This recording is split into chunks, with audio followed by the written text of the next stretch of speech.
So hi guys, here we are again with another video. I want to show you about this card. Look how beautiful it is, and it's very simple to make. I'm going to show you really quickly here how to do that. Okay, some of the products we're using. This is the Grey Granite cardstock. This is Mary Mallow, and this is that specialty flocked vellum that is in the August to December catalog. So, and then and then this is the Snowflake Splendor ribbon. So I don't know if you can see how it's kind of iridescent. Okay, so, and of course it's using the dies from the Curvy bundle. Okay, so here is our cardstock. Again, it's the 4 1/4 by 11, scored at 5 1/2, and it's going to open this way. We have the Mary Mallow. I've done it a little bit smaller, but remember, we're going to cut some of this off.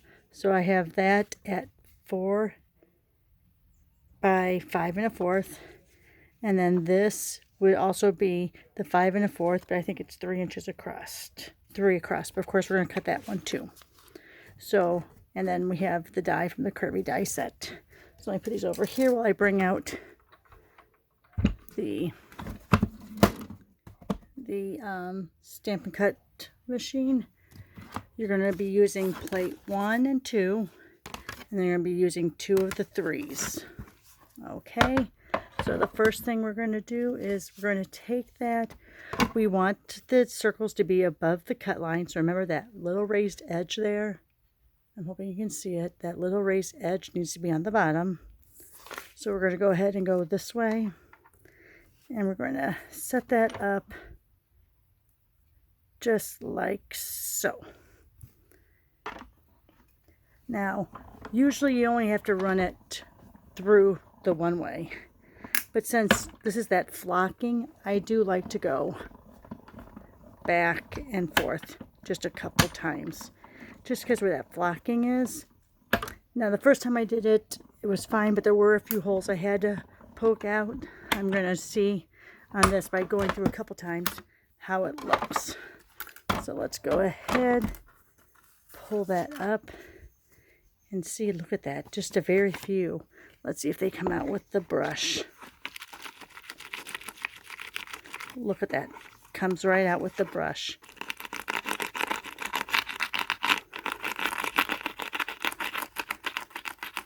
Alright, it looks like there's one that's stuck right there. So now you can see that all of those are completely gone. Okay, and you don't want to push too hard when you're doing that because of the flocking, but it's pretty strong, so don't worry about it too much.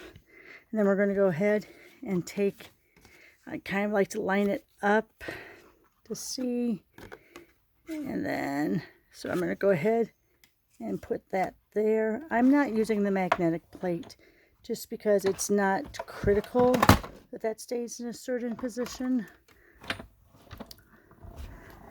So on this one, I'm just going to run it through the one time. Oh, I did it upside down. See, I don't think about these things. All right, so let's just go ahead and we'll just butt it right up to there like that. That's what happens when I talk too much. In fact, let me see if I flip it over. Yep, if I flip it over like that, it's not going to be that much smaller. Okay, let me go ahead and grab my other plate. There's my cutting plate, making sure that edge is down like I tell you but don't do it. Okay, so let's go ahead and make sure that is down. That's on top. I'm going to go through.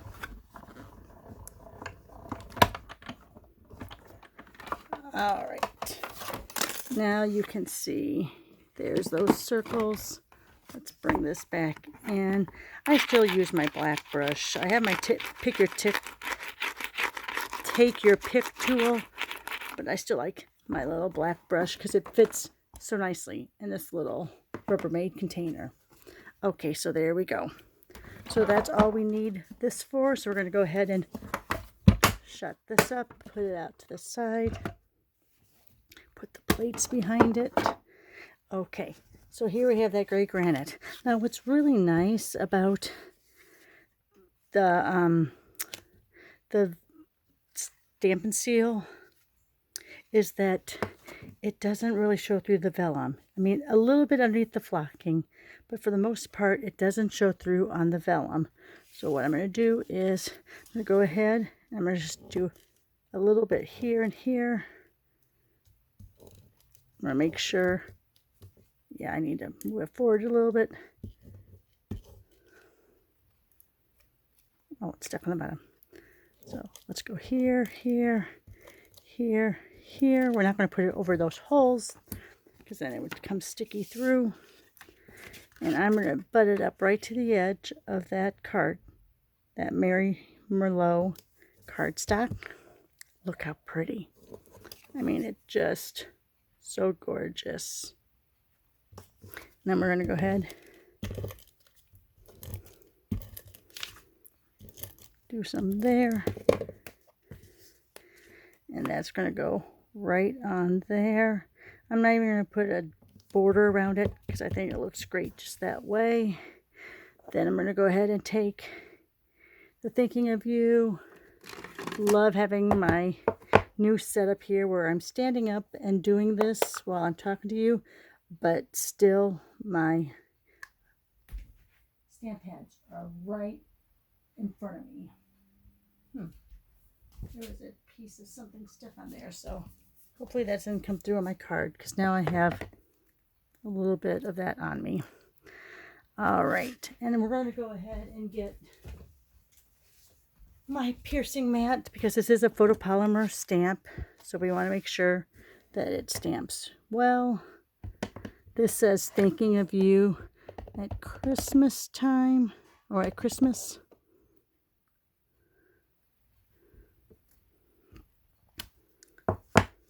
There we are. And then I think I touched it with that. Then we're going to go ahead. Yes, I buy so much ribbon. I buy a lot of ribbon and I buy a lot of DSP and I don't use it that often. I'm not very smart about that. You should buy it and use it. All right, so what we're going to do is we're just going to do the simple bow.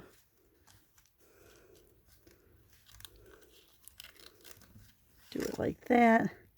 We're going to go ahead and cut it there. And I'm sorry, we're not going to do the bow. We're actually just going to do like the slip knot look. Like that. I'm going to pull it this way. And if I want, I could put a couple glue dots behind there so it stays there. But after it's been in the envelope, it will stay that way. But maybe I'll put a few glue dots there later. But for the most part, look at that. What a beautiful card. Simple, but looks like it took a lot of time to create. All right, guys. Thanks so much for watching and have a good day.